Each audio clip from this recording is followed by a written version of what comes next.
Hello नमस्कार दोस्तों। Be the better slogan के साथ रमा एकेडमी में आप सभी का स्वागत है। थंबनेल तो आप लोगों ने देख ही लिया होगा कि आज हम लोग क्या पढ़ने वाले हैं। संक्षेपण एवं भाव पल्लवन एमपीपीएससी मेंस पेपर 5 जो कि हिंदी विषय का है, उसका यह बहुत ही इम्पोर्टेंट टॉपिक है, संक्षेपण एवं भाव पल्लवन।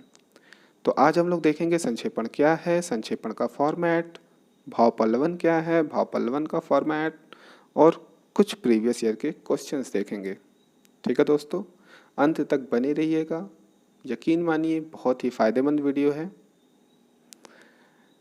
आगे पढ़ने से पहले मैं आपको बता दूं, जो श्रृंखला मैंने स्टार्ट की है सामान्य हिंदी की, उसमें मैं इन टॉपिक्स को कवर कराऊंगा, जिसमें संक्षेपण भाव पल्लवन तो आज कवर हो जाएंगे।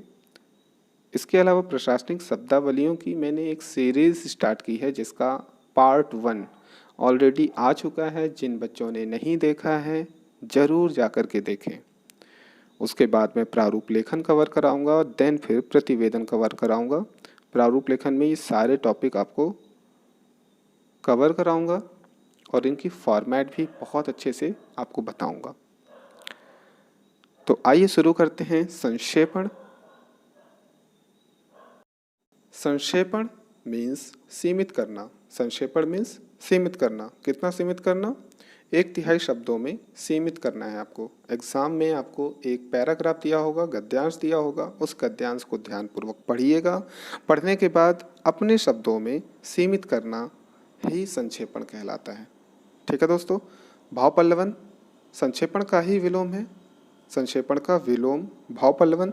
तो इसका मतलब क्या हुआ? व्यापक अर्थ। आपको एग्जाम में एक वाक्य दिया होगा, उस वाक्य को पढ़ करके आपको उसको एक्सप्लेन करना है, व्यापक अर्थ में स्पष्ट रूप से एक्सप्लेन करना है। ठीक है। छुपे हुए भाव या विचार को समझ करके खोलना ही भाव पल्लवन कहलाता है। ठीक है। तो संक्षेपण में सीमित करना, भाव पल्लवन मीन्स व्यापक अर्थ। संक्षेपण की डेफिनेशन: किसी विस्तृत विवरण, वक्तव्य, सविस्तार व्याख्या, पत्र, लेख आदि के सारगर्भित एवं संक्षिप्त प्रस्तुतिकरण को संक्षेपण कहते हैं। संक्षिप्त प्रस्तुतिकरण को संक्षेपण कहते हैं। संक्षेपण लिखने के लिए कुछ स्टेप्स हैं, आइए एक एक करके देख लें। फर्स्ट स्टेप है, दी गई रचना को ध्यानपूर्वक पढ़ें। बहुत ही ध्यानपूर्वक पढ़ लिए। अब सेकंड स्टेप में शब्दों की गणना, काउंट कर लीजिए टोटल कितने शब्द हैं, क्योंकि हमको 1/3 भी तो करना है। थर्ड में महत्वपूर्ण भाव या शब्दों का रेखांकन कर लीजिए। जो भी आपको इम्पोर्टेंट लगता है आपको उसको अंडरलाइन कर लीजिए। ठीक है।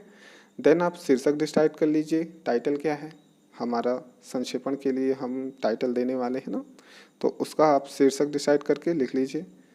देन रचना में व्यक्त विचारों को एक तार्किक क्रम में नोट कर लें। तार्किक क्रम में नोट करना है अपने विचार को, वही संक्षेपण कहलाएगा हमारा। अंत में कुल शब्द एवं संक्षिप्त में शब्द लिखें। अंत में क्या लिखना है ये मैं आपको फॉर्मेट में बताता हूँ। अब फॉर्मेट की बात कर लेते हैं। संक्षेपण का नमूना कुछ इस तरीके से आपका फॉर्मेट होगा। सबसे पहले आपको शीर्षक टाइटल लिखना है, देन संक्षेपण लिखना है 3-4 लाइनों में। शीर्षक आप गद्यांश को बहुत ध्यानपूर्वक पढ़ने के बाद जो उचित शीर्षक लगेगा आपको वही लिखना है, बहुत ध्यान से पढ़ने के बाद। फिर उसके बाद संक्षेपण लिखने के बाद आप नीचे देखिए इस तरीके से कुल शब्द और संक्षिप्त में शब्द लिखिएगा। कुल शब्द क्या है? जो आपका गद्यांश दिया होगा उसमें जितने वर्ड्स होंगे उन्हें काउंट करके आप यहाँ लिख लीजिए। और संक्षिप्त में शब्द जो आपके पैराग्राफ आपने जो संक्षेपण किया है, इस संक्षेपण में जितने शब्द आए आप यहाँ पे काउंट करके लिख दीजिए। याद रखिएगा कुल शब्द का 1/3 होना चाहिए या इसके आसपास हो चलेगा, कोई दिक्कत नहीं है। आइए थोड़ा भाव पल्लवन देख लेते हैं। तो इसके अंतर्गत ऐसे वाक्य दिए जाते हैं, वाक्य आपको एक सेंटेंस दिया जाएगा ना, जिनमें कोई विचार या भाव अत्यंत सघन, संगठित, गौण, गुंफित या सूत्रबद्ध रूप में होता है, जिसके अंदर एक कोई विचार या भाव होगा। सिंपल वर्ड में। परीक्षार्थी को उस छुपे हुए विचार को ढूंढ समझकर इस तरह खोलना होता है कि वह पूर्णतः स्पष्ट हो जाए। ठीक है, समझ आ गया कि आपको एक सेंटेंस दिया है, उस सेंटेंस के विचार भाव को आपको एक्सप्लेन करना है, खोलना है स्पष्ट भाषा में। ठीक है, जैसे एग्जाम्पल देखो, बीज से वृक्ष विकसित होता है। एक बीज जो है वो उस सेंटेंस को इंडिकेट कर रहा है, और वृक्ष जो है आपने जो स्पष्ट भाषा में एक्सप्लेन किया है आप भावों को, सेंटेंस के भावों को, वो वृक्ष को इंडिकेट कर रहा है। ठीक है, वैसे ही दिए गए वाक्य का विकास करना है, हमको उसी तरीके से वाक्यों का विकास करना है और उसको एक्सप्लेन करके 4-5 लाइनों में लिख देना है। ठीक, तो अब कुछ प्रीवियस ईयर के प्रश्न देख लेते हैं। यह जो प्रश्न है मेंस 2017 में आ चुका है, बहुत ही ध्यान से देखिएगा। चलिए, रामचरितमानस के उत्तरकांड में गरुड़ ने काकभुसुंडी से 7 प्रश्न पूछे हैं। वे प्रश्न मानवीय अस्तित्व के बुनियादी प्रश्न हैं और उनके उत्तर भी उतने ही अर्थवान जितने संक्षिप्त प्रश्न उतने ही सारगर्भित उत्तर। मैं कुछ मतलब समझा देता हूँ। रामचरितमानस में 7 क्वेश्चन पूछे गए हैं। ठीक है, ये सातों के सातों क्वेश्चन मानवीय अस्तित्व से जुड़े हुए हैं, है ना। बेसिक क्वेश्चंस हैं मानवीय अस्तित्व के, उनके उत्तर बहुत ही अर्थवान हैं। ठीक है, और यह भी कहा जा रहा है कि जो प्रश्न है संक्षिप्त में प्रश्न किया गया है, मतलब कम शब्दों में भारी बात कहने की बात की जा रही है, भारी बात कही जा रही है। भारी बात कहने का मतलब है कि बहुत ही व्यापक अर्थ प्रश्नों में समाया हुआ है।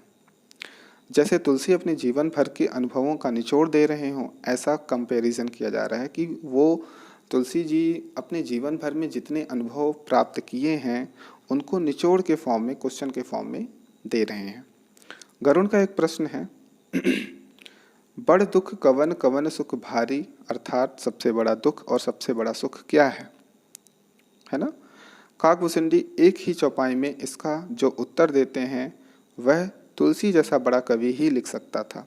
तुलसी जी की थोड़ी बड़ाई हो रही है कि अब इस प्रश्न का जो आंसर है वो तुलसी ही दे सकते थे, है ना। तो क्या था वो आंसर?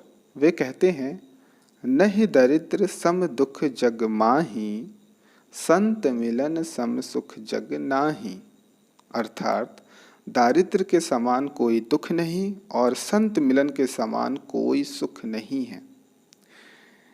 दारिद्र का अर्थ यहाँ पे गरीबी है, तो गरीबी से बड़ा दुख नहीं है कोई भी, और संत मिलन मतलब जो संत लोग होते हैं उनसे मिलने के समान कोई सुख नहीं है, उनसे बड़ा कोई सुख नहीं है, संत मिलन से बड़ा कोई सुख नहीं है। अब विचार करें कि यदि दारिद्र्य सबसे बड़ा दुख है तो उसका उल्टा अर्थात आर्थिक संपन्नता को सबसे बड़ा सुख कहना चाहिए, मतलब अमीरी को सुख का कारण कहना चाहिए, सबसे बड़ा सुख का कारण कहना चाहिए। मगर तुलसीदास जी ऐसा नहीं मानते हैं, मगर तुलसी ऐसा नहीं कहते हैं। तो पूरे पैराग्राफ में सुख और दुख की बात की जा रही है ना। जीवन में जो सबसे बड़ा सुख है, सबसे बड़ा दुख है, क्वेश्चन है, उसी का आंसर दिया गया है। तो आप लोगों को पैराग्राफ समझ आ गया होगा। अगर नहीं आया है, वीडियो को थोड़ा बैक करिएगा, फिर से सुनिएगा, पॉज करिएगा, बहुत अच्छे से रीड करिएगा। तो आगे बढ़ते हैं, आइए उत्तर देखते हैं। तो संक्षेपण, मैंने फॉर्मेट आपको बताया ही था कि पहले शीर्षक, फिर संक्षेपण, फिर नीचे कुछ इस तरीके से आप कुल शब्द और संक्षिप्त शब्द लिखोगे। कुल शब्द मतलब वर्ड कितने हैं आपके इस पैराग्राफ में टोटल, तो लगभग 145 था अराउंड, 1-2 वर्ड ऊपर नीचे होगा तो आप देख लीजिएगा।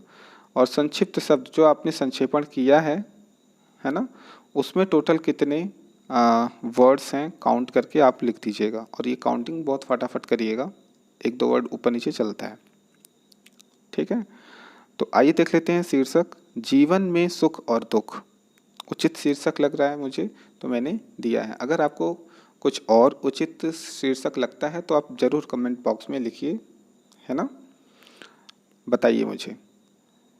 संक्षेपण, तुलसीकृत रामचरितमानस के उत्तरकांड में करुण के प्रश्न तथा काकभुषुंड के उत्तर वर्णित हैं। देखिए, 2-3 लाइनों को कंप्रेस करके एक लाइन में कन्वर्ट किया और अर्थ भी चेंज नहीं हुआ, संक्षेप किया हमने, यही संक्षेपण कहलाता है। ये प्रश्नोत्तर संक्षिप्त तथा सारगर्भित हैं, साथ ही जीवन के मूलभूत प्रश्न हैं। एक प्रश्न में गरुड़ सबसे बड़ा सुख तथा सबसे बड़ा दुख को जानना चाहता है। उसके उत्तर स्वरूप काकभूषुंडी कहते हैं, गरीबी के समान कोई दुख नहीं है और संत मिलन के समान कोई सुख नहीं है। देखा जाए तो अमीरी सबसे बड़ा सुख का भी कारण हो सकता है। तो इस तरीके से आप अपने आंसर को लिख सकते हैं, ठीक है। और मैंने ये भी बोला था कि कुल शब्द का 1/3 होना चाहिए, एग्जैक्ट नहीं होता है, क्योंकि आप यहाँ पे काउंट कर करके बिल्कुल नहीं लिख सकते हो कि मतलब 1/3 है, इसमें एक मिटाओगे वर्ड, एक जोड़ोगे, ऐसा नहीं होता है। तो ठीक है। अब जो ये ब्लू कलर में अंडरलाइन वाले 2 वाक्य हैं, इन्हीं दोनों वाक्यों का भाव पल्लवन करना है। पहला है सबसे बड़ा दुख और सबसे बड़ा सुख क्या है? दारिद्र के समान कोई दुख नहीं और संत मिलन के समान कोई सुख नहीं है, ये दूसरा है। तो आइए भाव पल्लवन करते हैं, ठीक है। भाव पल्लवन मैंने आपको बताया था, व्यापक अर्थ है ना, जो भी आपके पास वाक्य दिया हो उसके भावों को हमें समझ करके व्यक्त करना है, एक्सप्लेन करना है, व्यापक अर्थ बताना है ना। 3-4 लाइनों में उस लाइन को विस्तार करना है। तो आइए करते हैं। सबसे बड़ा दुख और सबसे बड़ा सुख क्या है?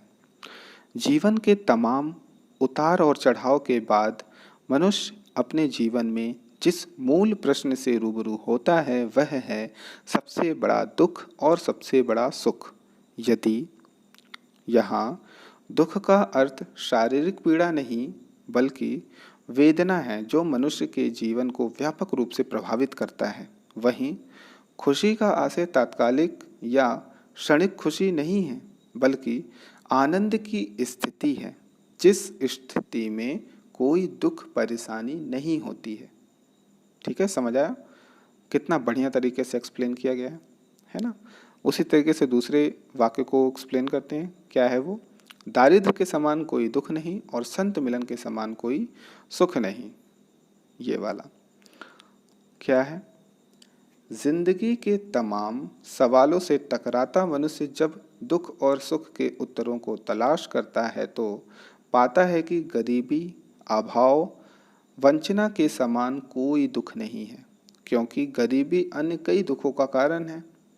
वहीं अगर सुखों की बात करें तो संत जनों, बुद्धिमान लोगों एवं चरित्रवान लोगों के मिलन के सुखों के आगे सभी सुख फीके हैं, क्योंकि संत मिलन होने के बाद व्यक्ति जीवन के तमाम उलझनों को भूलकर आनंद की स्थिति में चला जाता है।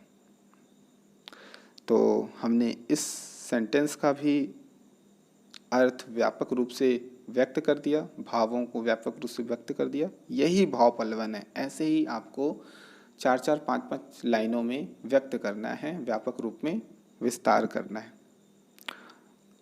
आई थिंक समझ में आ गया होगा आप लोगों को। आइए एक प्रश्न और देख लेते हैं। यह प्रश्न 2018 मेंस में आ चुका है। क्या है? मानव जीवन में अभ्यास का बहुत महत्व होता है। निरंतर अभ्यास से व्यक्ति किसी भी निपुणता तथा कौशल को प्राप्त कर सकता है। अभ्यास के बल पर वह कठिन से कठिन कार्य को भी सरल बना सकता है। कालिदास, अर्जुन, एकलव्य इसके उदाहरण हैं। उन्होंने सतत अभ्यास के बल पर निपुणता हासिल की। अनेक प्रकार की ललित कथाओं में भी अभ्यास का महत्व असंदिग्ध है। संगीत, नृत्य जैसी कलाएं तो अभ्यास के बिना आ ही नहीं सकती।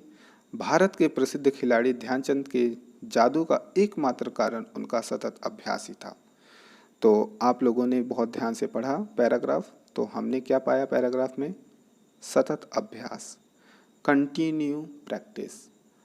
देखिए, उचित शीर्षक अभ्यास भी हो सकता है, सतत अभ्यास भी हो सकता है, ठीक। लेकिन मैंने सतत अभ्यास लिखा, क्यों? क्योंकि अभ्यास तो 1 मिनट का भी हो सकता है, 1 दिन का भी हो सकता है, 1 हफ्ते का भी हो सकता है और 1 साल का भी हो सकता है। आप बताइए, 1 दिन का अभ्यास करके आप MPPSC क्रैक कर सकते हो? नहीं, आपको कंटिन्यू स्टडी करनी पड़ेगी, तभी आपको रिजल्ट पॉजिटिव मिलेगा। तो पॉजिटिव रिजल्ट के लिए सतत अभ्यास उचित शीर्षक हुआ। संक्षेपण देख लेते हैं। अभ्यास से ही व्यक्ति की कला, निपुणता एवं कौशल में विकास को प्राप्त किया जा सकता है। अभ्यास की निरंतरता के कारण ही अर्जुन, कालिदास, एकलव्य, ध्यानचंद जैसे महान व्यक्तित्व का उद्गम हुआ। अतः निष्कर्षतः सतत अभ्यास सफलता का परिचायक है। ठीक है, ये हमने संक्षेपण दे दिया। संक्षेप में अर्थ बदले बिना।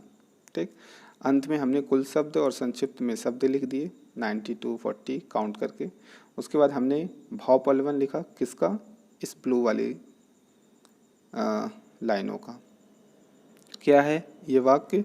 निरंतर अभ्यास से व्यक्ति किसी भी निपुणता तथा कौशल को प्राप्त कर सकता है। अभ्यास के बल पर वह कठिन से कठिन कार्य को भी सरल बना सकता है। तो इसका भी हमने भाव पल्लवन किया, तो क्या लिखा? व्यक्ति के जीवन में निरंतरता ही उसे सफलता की ओर अग्रसर करती है। निरंतरता के कारण व्यक्ति विशेष किसी भी कला व क्षेत्र में सफलता को प्राप्त कर सकता है। हम कह सकते हैं कि निरंतरता की उत्कृष्ट अवस्था सफलता कहलाती है। अतः निरंतरता के परिणाम स्वरूप हम बड़ी बड़ी बाधाओं व कठिनाइयों में सफलता प्राप्त करते हैं। देखिए कितना बढ़िया एक्सप्लेन किया। तो इस तरह से संक्षेपण और भाव पल्लवन आप लोग इजीली कर सकते हैं और एग्ज़ाम में बहुत ही अच्छे मार्क्स प्राप्त कर सकते हैं। आशा करता हूँ आपको पूरा वीडियो समझ में आया होगा। अगर कोई भी डाउट हो तो आप कमेंट बॉक्स में कमेंट करके पूछ सकते हैं। और यदि आपको यह वीडियो अच्छा लगा तो लाइक करिए, शेयर करिए, सब्सक्राइब करिए हमारा आपका चैनल रमा एकेडमी। धन्यवाद।